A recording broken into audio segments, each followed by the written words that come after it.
Tonight, the federal government hits pause on funding for the United Nations Refugee Agency for Palestinians after Israel alleges some agency staff were involved in the October 7 terrorist attacks.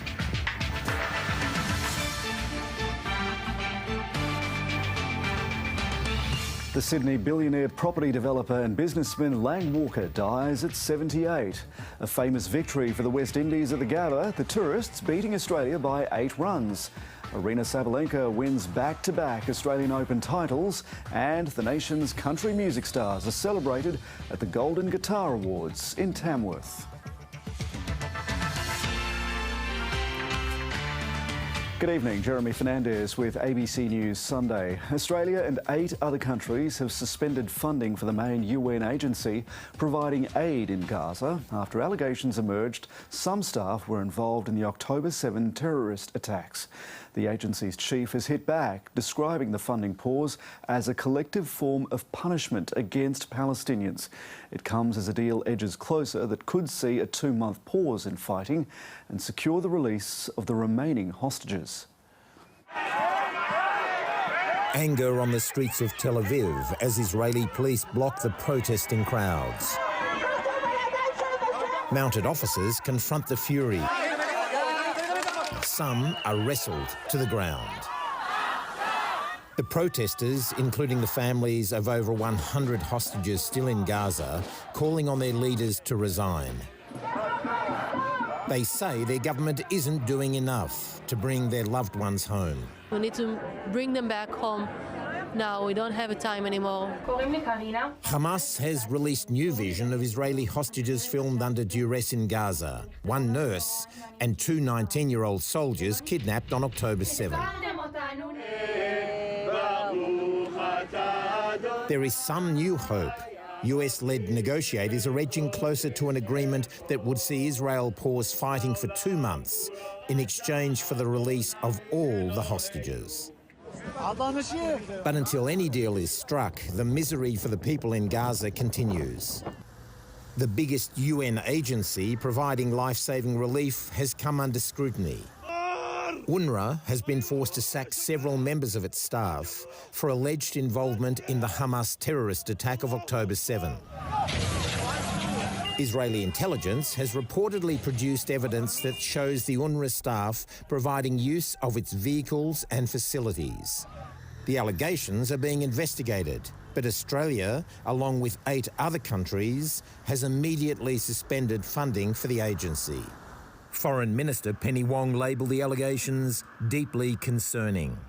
UNRWA's chief has hit back, saying the withholding of funding is shocking and amounts to a form of collective punishment. More than 80% of Gazans have fled their homes and they're still on the move.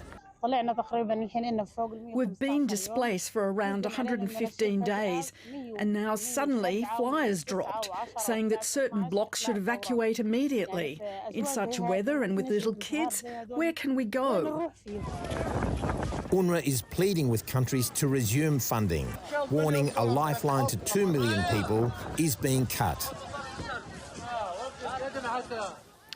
As he faces calls to resign, Israel's Prime Minister is also facing considerable pressure from the White House to ease his military campaign in Gaza.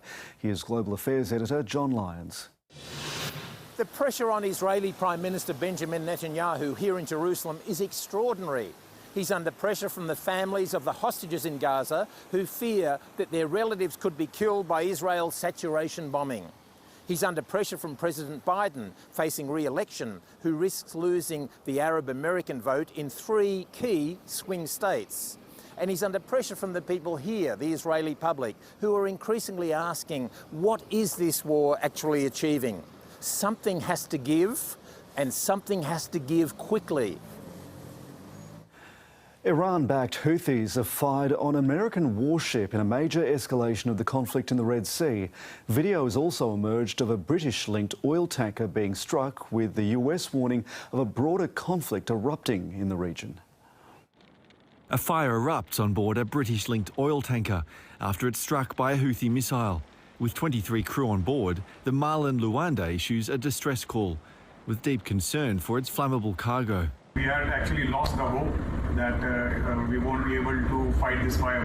The Indian Navy responds with backup from the US, getting the fire under control after several hours. These guys were really tough. They have really done a tremendous job, and hats off to the Indian Navy. It's the latest ship to be struck by the Iranian-backed Houthis, who've been attacking vessels transiting through the Red Sea in support of Palestinians in Gaza. The Houthis say this latest attack is in response to American-British aggression and follows retaliatory airstrikes from both countries inside Yemen just weeks ago. An American destroyer patrolling the Gulf of Aden, USS Carney, was also targeted but shot down the projectile. The incident marking the first time a US warship has been directly attacked. We can't predict exactly how any one of these groups is going to respond. Do they want a broader conflict? Do they want us in a full-scale war? The US is downplaying the escalation, and China is urging Iran to help rein in the attacks, as the Middle East grapples with its worst maritime conflict in decades.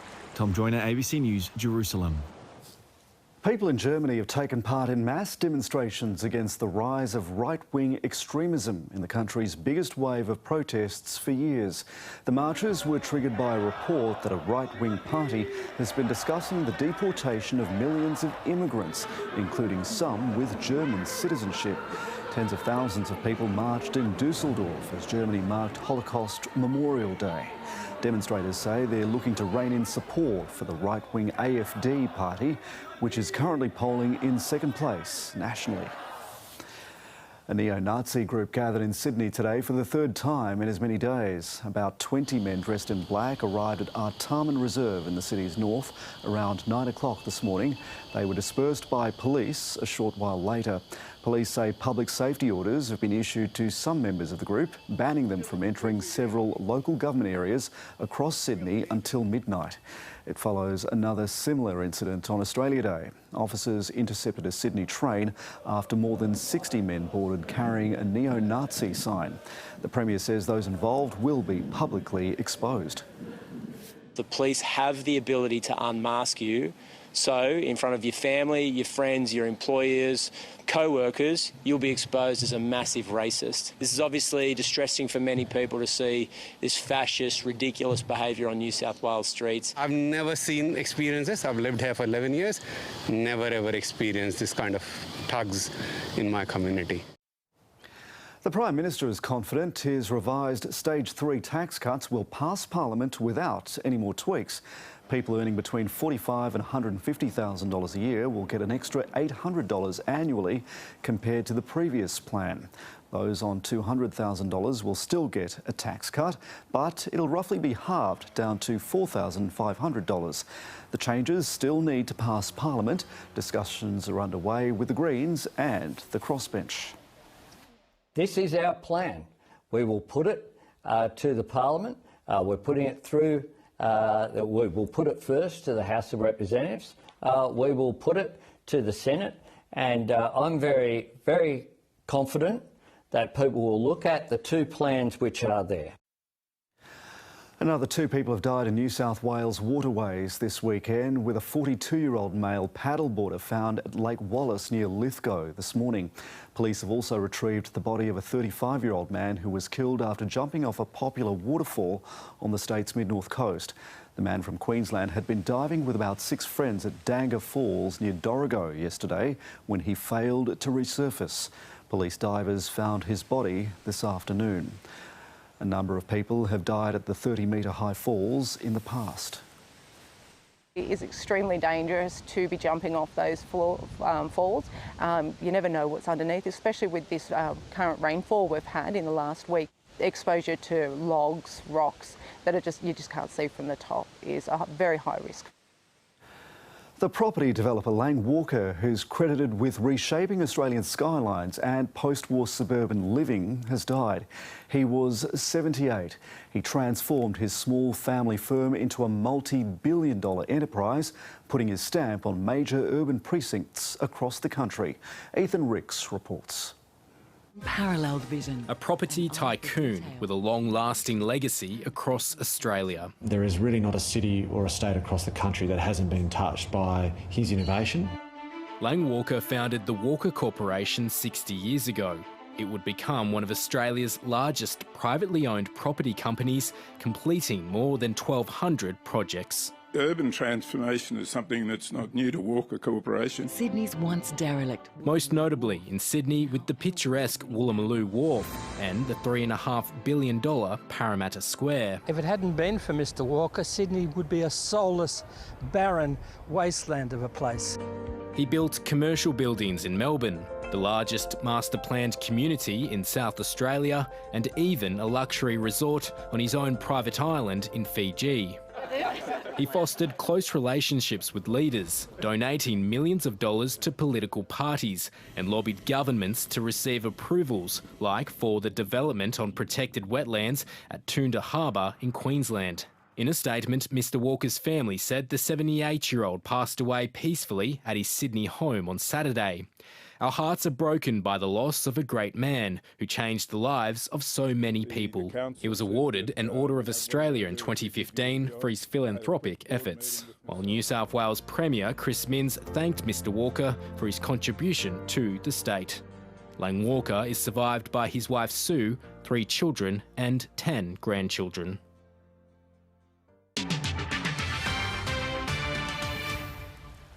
A majority of economists are predicting the Reserve Bank will start cutting interest rates later this year. But as Alan Kohler explains, a unique problem confronting Australia could see borrowers having to wait another year for any rate relief.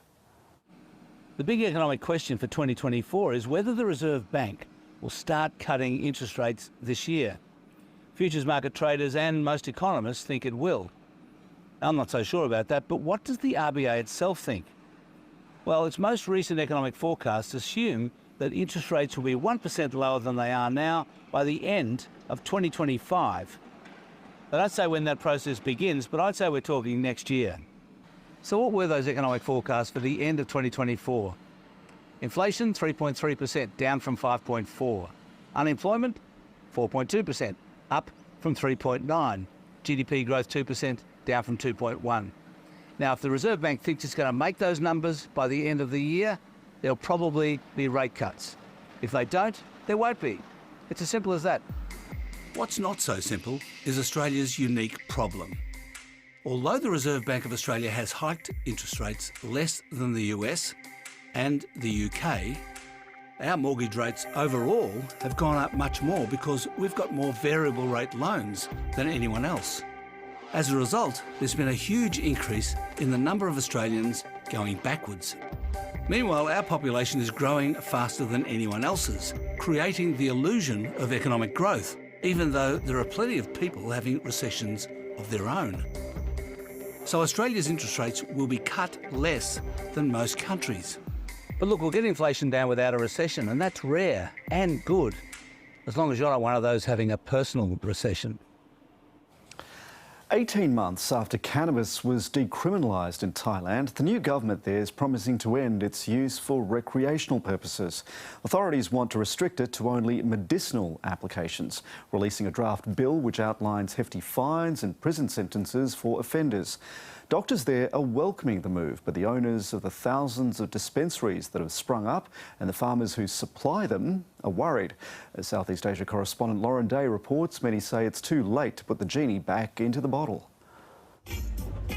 What was once unimaginable is now unavoidable. 18 months after Thailand became the first country in Asia to decriminalise cannabis, more than 1 million people have registered to grow it and over 6,000 dispensaries have opened to sell it. It's kind of like cowboy a little bit at the moment that everyone is doing kind of like whatever they want. You know, even like as a company, I think we're looking forward to kind of like a little bit of tightening up. Pasit Chulajata had been working at a cannabis farming business since the drug was legalised for medicinal purposes in 2018. But even the budding industry itself was shocked when it was decriminalised. Honestly, we were as surprised. Even, you know, as a person that's been in the industry, we were really, really surprised. The new government has now released draft legislation which would end recreational use and limit it to medicinal purposes and crack down on so-called cannabis cowboys. There's been some negative pushback, but I think the government is on the verge to kind of tighten it up, which can help, protect people that need to be protected, like young kids. The move has been welcomed by doctors who say they're dealing with the impacts of the weed boom. Tea time of the patient go to the hospital because of the side effect of the cannabis. Dr. Smith is a forensic toxicologist and part of his job is screening dead bodies for traces of illicit drugs. At his hospital, in the first 3 months after legalisation, 126 people were admitted after using cannabis. 7 of them were intubated, 1 died. The cannabis is not perfectly safe. Someone have the side effect to the cannabis, like the psychosis or something like that. And someone use it and have the heart attack and die. Cannabis or weed can't kill people. No way, man. Dispensary managers like Top believe some of the health claims are exaggerated, but he agrees some regulation is needed. We need more a real action from the government, what we can do or what we cannot do, or what we can really sell or what we cannot sell.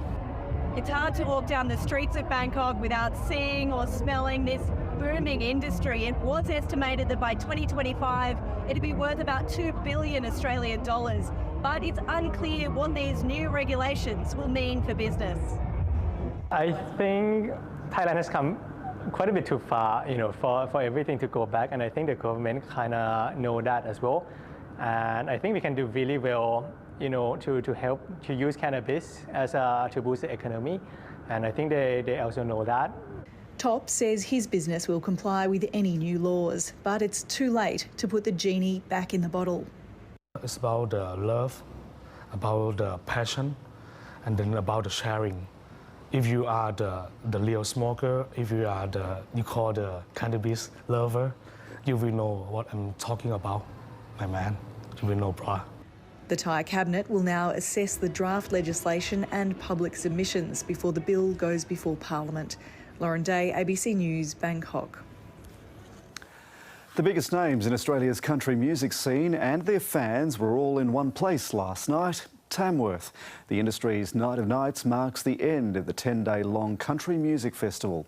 And one of Tamworth's very own was in the spotlight, winning 3 golden guitars. Our reporter Max Tillman was there.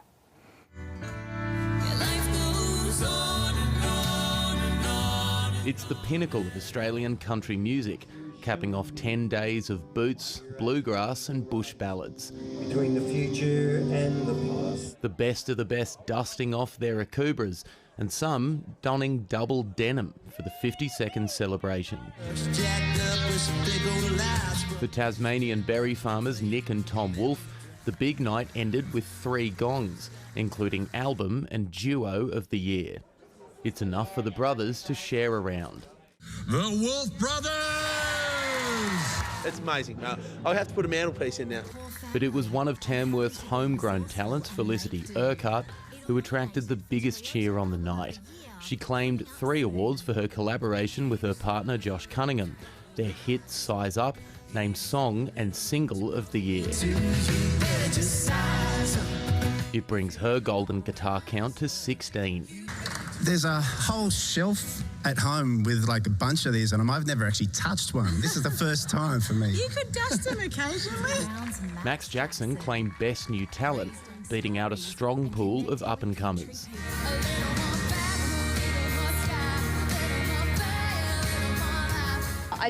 I love country music with my whole heart, and this is the most wonderful recognition from the industry. 55,000 people have flocked here over the past 10 days. That's almost the same as Tamworth's entire population. Not even blistering heatwave conditions could kill the mood.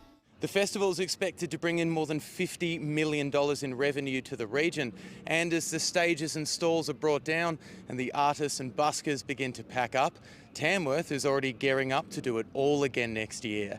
Max Tillman, ABC News, Tamworth. The West Indies have pulled off a historic win, beating Australia by 8 runs in the second cricket test at the Gabba, their first test victory in Australia since 1997.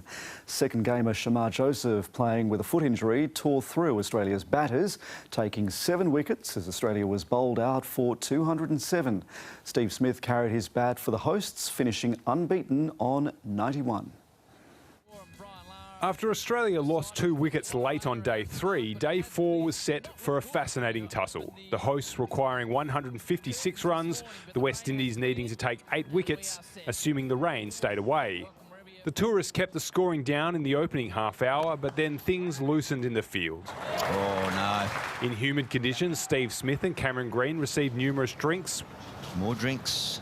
Which the umpires monitored closely to keep the game moving. I think umpire Menon's going to come down and say, hurry up, boys. The introduction of Shamar Joseph, who was playing with a toe injury, got things going. Catch it! No, too high, too quick. 4 more. Green looked comfortable in the middle as Australia closed in on victory.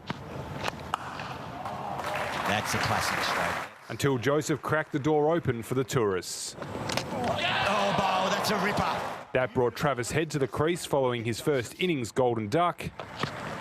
Oh, it's King Bear for Travis Head. Shamar Joseph. Can you believe what we're seeing here at the Gabba? Smith's time as an opener has been underwhelming, but the veteran showed a glimpse of what he can offer with a well-constructed half-century. But Joseph kept his side's hopes alive. Yes, he's done it! It's away, big catch, big wicket! With the game on a knife's edge, Alzari Joseph dropped Nathan Lyon before removing him with the very next ball. Smith tried to club Australia to victory. But at the other end, Josh Hazlewood couldn't keep out Shamar Joseph. I feel like we win the series. Even though it's 1-1, I feel like we win the entire series with this test. And it's really amazing for my teammates. Must give up another shout out to them. They're really encouraging. And, you know, I'm glad that I make them proud. It's the West Indies' first test win in Australia since 1997. Tom Wildey, ABC News. At the Australian Open tonight, Russia's Daniil Medvedev is vying for his second Grand Slam title, but will need to overcome the young Italian Jannik Sinner. Tom Maddox is at Melbourne Park. Tom, how do these two players compare to each other? Jeremy, tonight's final is shaping up to be pretty epic. It's a contest between a rising star who sensationally unseated Novak Djokovic up against a very resilient player who just cannot be discounted. Jannik Sinner has dropped just 1 set this entire tournament, of course, in his terrific 4 sets victory over the 10-time champion Novak Djokovic. Sinner is an incredibly clean ball striker and he plays with this calm and confident demeanour.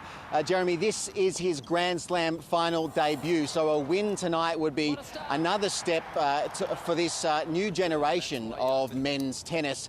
Medvedev, on the other hand, he's pretty experienced at this level. As you say, he's won 1 major, the US Open, but here at Melbourne Park, he stumbled at the finish line, losing twice in the final. And his path to get to tonight, Jeremy, has been considerably more taxing emotionally and physically than Sinner's. Medvedev has had to fight back twice to get to tonight. So meantime, Aryna Sabalenka, she's celebrated overnight after successfully defending her Australian Open title. She paraded her trophy around this morning and toasted to her back-to-back success. Guys, watch out. Cheers to the champ. Showered in glory 2 years running, the Australian Open Queen posed at the Royal Exhibition Gardens, embracing a trophy her and her team have barely put down. I mean, of course it was my idea. I put them under pressure to make this video happen. Sabalenka does things her own way and says prioritising having fun has been key to her success. Yeah, I have, I would say, the craziest team. And as I said on the interview, we all had a little drink. On the court, though, Sabalenka is ruthless. Wow. Her powerful win over China's Qin Wenzheng put a full stop on a perfect tournament in which she did not drop a set. Sabalenka defends the title. The star Belarusian became the first woman to defend her title in more than a decade. Sabalenka paid tribute to her late father. Together, they set a goal of winning 2 Grand Slams before she turned 25. You're my biggest motivation, and everything I'm doing for you. Zheng's disappointment was palpable, but the 21-year-old will break into the top 10 tomorrow as her star at home and abroad continues to rise. It's my first final and I'm feeling a little bit pity, but that's how it is. And an Australian has tasted title success this year. Matt Ebden and India's Rohan Bopanna claimed the doubles crown, winning in straight sets. At 43 years old, Bopanna is the oldest man in the Open era to win a major men's doubles title. You definitely, got to know how old I am, I'm sure. Age truly really is not even a number for this guy. Ebden's victory made it 3 consecutive years of Australian men lifting the doubles trophy. Tom Maddox, ABC News, Melbourne Park. South Africa's women have secured the first victory over Australia in any format, defeating the hosts by 6 wickets in their second T20 international in Canberra. The Proteas restricted Australia to a total of 6 for 142. Grace Harris was the top scorer with a late cameo of 31 runs. Skipper Laura Voldemort anchored the innings for South Africa with the bat, scoring an unbeaten half-century. Chloe Tryon knocked the winning boundary in the 19th over. Perth Glory has scored a dramatic late equaliser to earn a point in its A-League men's clash away against Macarthur. After trailing early, the Glory continued to show plenty of fight despite their off-field financial issues with an equaliser from Mustafa Amini. Just 10 minutes later, Macarthur would reclaim the lead, also from the penalty spot. But with just 2 minutes of stoppage time remaining, the veteran attacker David Williams took it upon himself to salvage a point for Perth. The Central Coast Mariners have stayed in the finals hunt in the A-League women's competition following a 2-0 win over Newcastle. The Mariners took the lead in the derby in the opening 5 minutes. The second goal by Paige Hayward helped them to their 3rd win in 4 games. In the earlier game, the Wellington Phoenix snapped a 4-game losing run with a 2-0 victory over bottom-of-the-table Canberra United, courtesy of a double from Mariana Speckmaier. The Sydney Kings have had a much-needed boost with a victory over the top-of-the-table Melbourne United at home. After a slow start, the Kings took charge of the clash in the second quarter to open up a 15-point lead at half-time, with star guard Jalen Adams again instrumental. Melbourne fought back in the third term, but the Kings would rally late to win 98-86. In the earlier game, the Illawarra Hawks built on their big win away to Perth on Thursday night with a 4-point win over New Zealand, 89-85. In a seesawing contest, the Hawks were clinical from the free throw line late on. American Gary Clark scored 29 points. Let's take a look at the weather now. Sydney has had a mostly cloudy day, but it's been dry throughout. Overnight and daytime temperatures have come in close to average. We've seen cooler temperatures along the coast and high humidity in the far north coast. Temperatures in the northern inland soared into the 40s under clear skies, and there's more of the same to come in the week ahead, with low-intensity heat wave conditions set to continue east of the ranges and across much of the northern inland. We've got clouds spanning almost the entire east coast tonight, including most of Queensland, in ex-tropical cyclone Kirrily. That's generating showers and thunderstorms which are creeping into northeastern New South Wales. These showers may expand further south on Tuesday and Wednesday before clearing again in the middle of next week. There's more rain forecast for Brisbane and Darwin tomorrow. Canberra and Melbourne will get a mostly sunny day, and in Hobart it'll be partly cloudy. We'll get more showers and thunderstorms in the northern rivers and mid-north coast tomorrow. These may be severe at times. It'll be partly cloudy in the Hunter with a slight chance of showers with possible late thunderstorms. In the southeast, it'll be partly cloudy in the Illawarra, tending mostly sunny about the south coast.